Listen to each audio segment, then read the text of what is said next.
What's going on, ladies and gentlemen? Hope y'all are all having a great week this week. I'm posting up this video today with kind of the start to my channel. I've posted a couple videos before, but this is going to be kind of the start of the project car, the one I'm introducing in this video. And I picked it up maybe 3 weeks ago to a month ago, and ever since I've been doing a lot of work to it, and I keep telling myself I need to be filming a video, that way if anybody else has one of these, they can, watch my video and maybe it'll help them. So without further ado, this is the project that I picked up. It is a kind of a Frankenstein. It's a CJ7, but the frame, and that's beautiful right there, the frame is from a 1976, but the body itself is a 1980. So there's a few differences.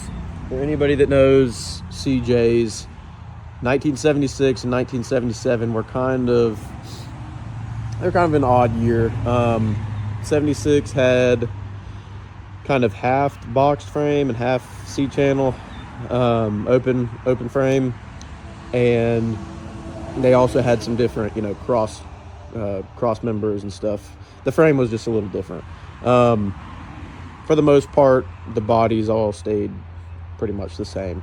But you do want, if you're getting one of these, you probably want to get one that's 76 or above, because that's when they made them a little bit wider, and they just handle a little bit better.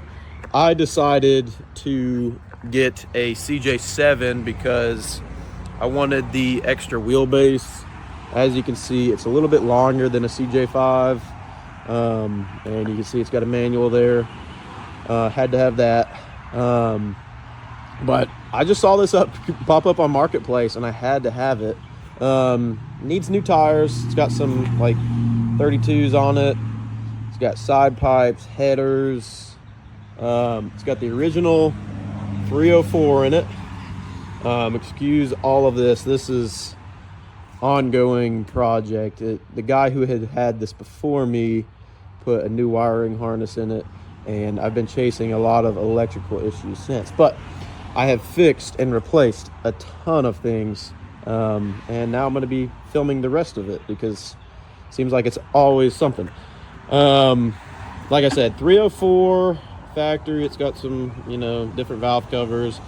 Just put a new HEI distributor in it because my old one had a crack in the tab. It's got a big air cleaner. It's got new alternator, new brake booster, master cylinder. What else? Fixed the power steering. That was not working when I got it. Put a brand new steering box on her. It's got a brand new pitman arm. Lights. I mean, I've pretty much touched most everything. I'll show you all a video of when we first picked this up, because that was a whole story amongst itself. I really wish I had videoed it. It was something off of like what's that channel where they travel and pick up jalopies like this and try and make it home. Roadkill was one, but anyway, it was let's just say it was a long day picking this thing up. I put new marker lights on it, new fender flares. I know it's not going to be a show Jeep, but I did want to make it somewhat original with all the stuff. It's got a 4-inch lift, new brakes all around. It's got disc brakes up front, drums in the back. Like I said, it's got power steering, and I fixed the steering. Before, there was probably, a foot, probably close to a foot of play. And when I took this thing down the road, it was a lot to handle. It still is, but it's a lot better now. It's pretty tight. Like I said, it's manual 3-speed. It's got 4-wheel drive, 4 low, 4 high. Got my parking brake. Got my high beam switch down there mounted, just a new one. Need some new seats. It's got a pretty kick-ass stereo on it. Very loud. Replaced my windshield wiper motor. Got to get some new gauges, but I've got most of these working. Like I said, stereo is crazy. I mean, You can't turn it all the way up or it'll hurt your ears. Doesn't have a back seat on it right now. Previous guy had like that diamond plating right here and along the door. I took that off because I didn't really like how it looked, and was honestly pretty surprised because I thought it would be covering rust holes, but it wasn't. So it's pretty clean. A little bit of rust right there, and you can tell it's got some rust on it, but not bad for a close to 50-year-old vehicle. So replaced the gas tank yesterday. As you can see, I still got to get the new fill neck for it because I bought a 1980 gas tank and the old one was a 76. So a little bit different, but got that working. Got a new fuel sending unit in it, but I forgot to put the filter, so I'm gonna have to drop that again today and put the filter on it. But other than that, it's gonna be a pretty sick ride. It's got Rhino liner on it. Previous guy did that. Not the biggest fan, but you know, he was covering some stuff, some Bondo marks, and it's a little rough around the edges, but this thing's gonna make a really sick trail rig slash just fun weekend cruiser. I'm extremely excited about it, and I'm gonna be starting to make videos of me actually doing stuff to it because I've done so much. I forget how much I've done. I've spent countless days working on it. So right now, what we're working on is I've got new plugs for it because last night I was having issues. Actually, all along I was having issues when I would go drive it. It would break up anytime I got really higher than first gear. Even sometimes in first gear, it would, you know, backfire out of the intake. And come to find out last night, after replacing all kinds of other stuff that I thought it was, distributor, you know, all this other stuff, come to find out my regulator for the alternator is mounted to the fender. He mounted it to this fiberglass fender and did not have a ground on it. So it was not regulating. And I only found that out when I started to see that right there, because battery acid was coming out of my battery. It was overcharging. Thank God it didn't explode, but it was overcharging my battery, and I believe, and we're going to find out today, that was causing my misfires whenever I got into higher speeds, higher RPM, that, you know, belt spinning faster. It's charging, sending more voltage, too much voltage to the distributor, and that's what's causing my erratic timing. So we're going to replace these plugs because I pulled the old ones and you know, there was very inconsistent burn on them, and I'm assuming it's because of that timing issue. So we're gonna do that real quick, do maybe like a time lapse or something, and we're gonna fire her up and see how she runs. I got them all to 0.045 because that's what Google says. So just some cheap spark plugs while I'm tuning it and getting it running good. Don't want to spend a whole lot of money replacing a bunch of spark plugs. So about to do that now.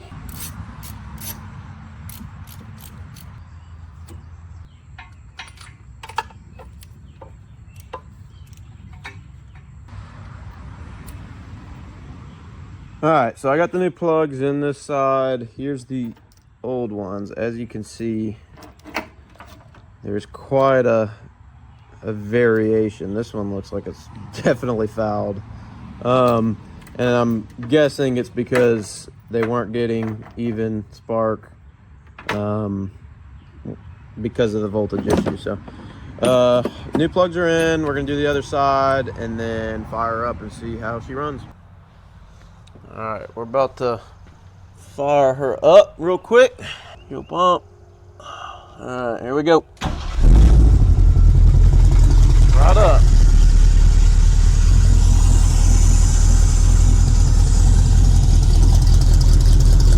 Sounding pretty good. Sounds a little behind on timing, so let me hook up our timing light real quick. Definitely a little behind, so let's advance her.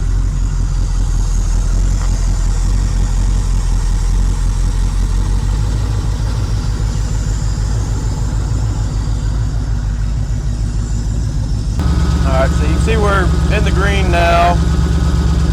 Might mess with the idle screws a little more, see if I can't get it a little more dialed in, and then we can start buttoning some stuff up for test drive. All right, so got all the distributor stuff pretty much figured out, but now I'm still having an issue with backfiring when I rev it up. And you know, I've checked my set screws, I've messed with my distributor, and it's not that. So next, I'm pulling the carburetor apart, about to pull it off. Don't know if y'all can see that, but that is where the fuel line goes in. So thinking this might be one of the biggest issues. And as you can see, even when I am wide open throttle, those back blades don't move at all. She's already loose. She's a little hot still, but yeah, I'd say she needs to be cleaned. All right, boys, we said to hell with it. Got a new carb. Because apparently, that one that was on the Jeep was a 750 CFM. And the max this little 304 will make is like 500, 450, 500. So, this old son of a gun right here. So, someone thought they were going to get some serious power with this big old boy. But it also had a ton of freaking rust in the fuel intake. It was just gummy. This thing needs a rebuild. All right, y'all, so I actually degreased the engine a bit with some spray, pressure washed it. Still needs some more work, but it's looking a lot more clean. I'm starting to run some of the plugs, just straighten them up a little bit. I'm gonna fix all this wiring and clean it up. So got some wire covers, protectors, zip ties, and we're gonna get to it.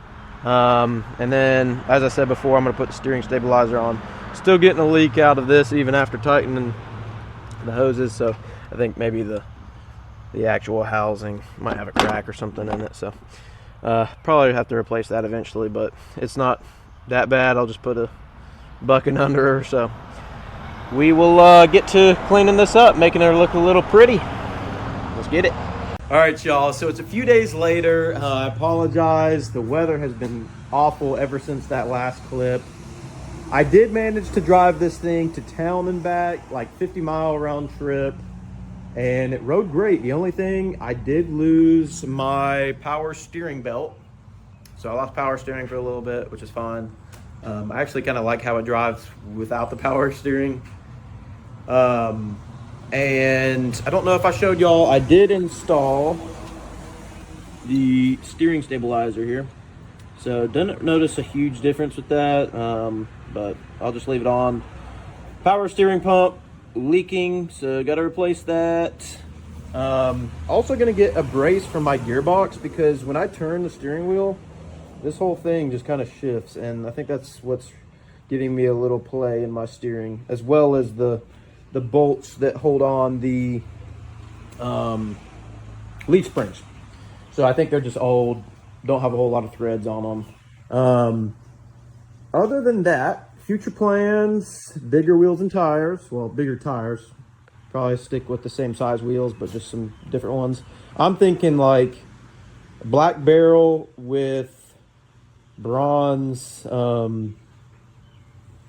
beadlock. I think that would look really good with the green. Also thinking for the seats, I want to do like leather, just like tan leather bolstering with like the old school kind of plaid cloth insert in the middle. I think that would look really good.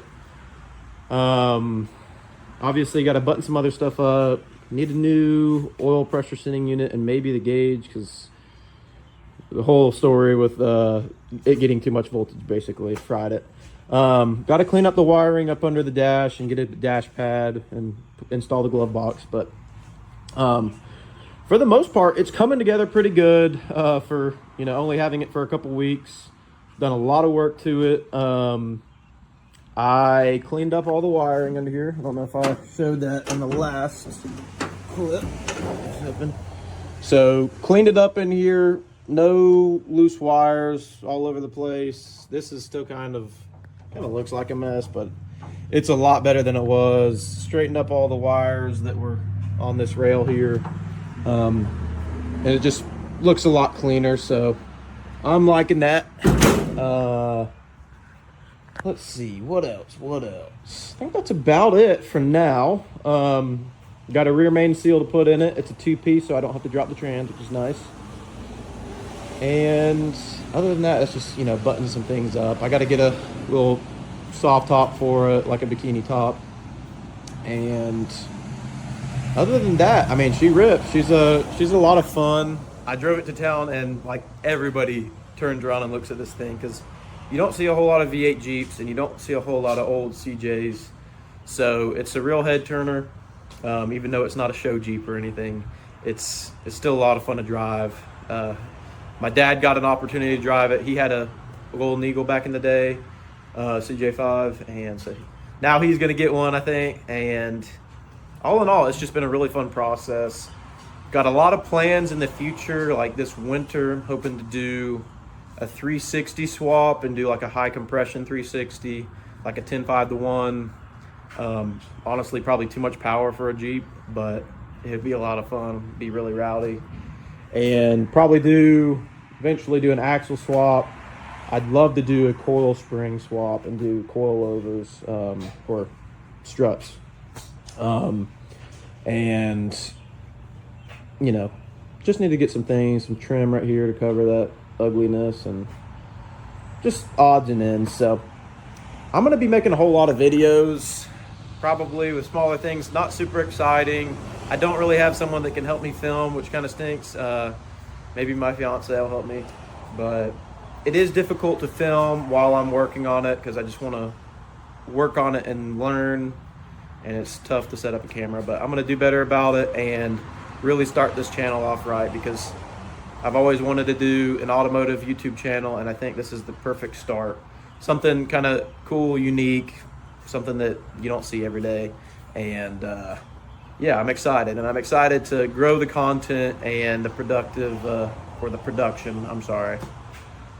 get a better camera and just all those things. So I am excited to see what the channel turns out to be, and y'all be looking for more videos on this and potentially some other stuff in the future. So definitely going to try and pump out at least one video every week, and it's probably going to come out on the weekend because that's when I'm free from work. But definitely stay tuned.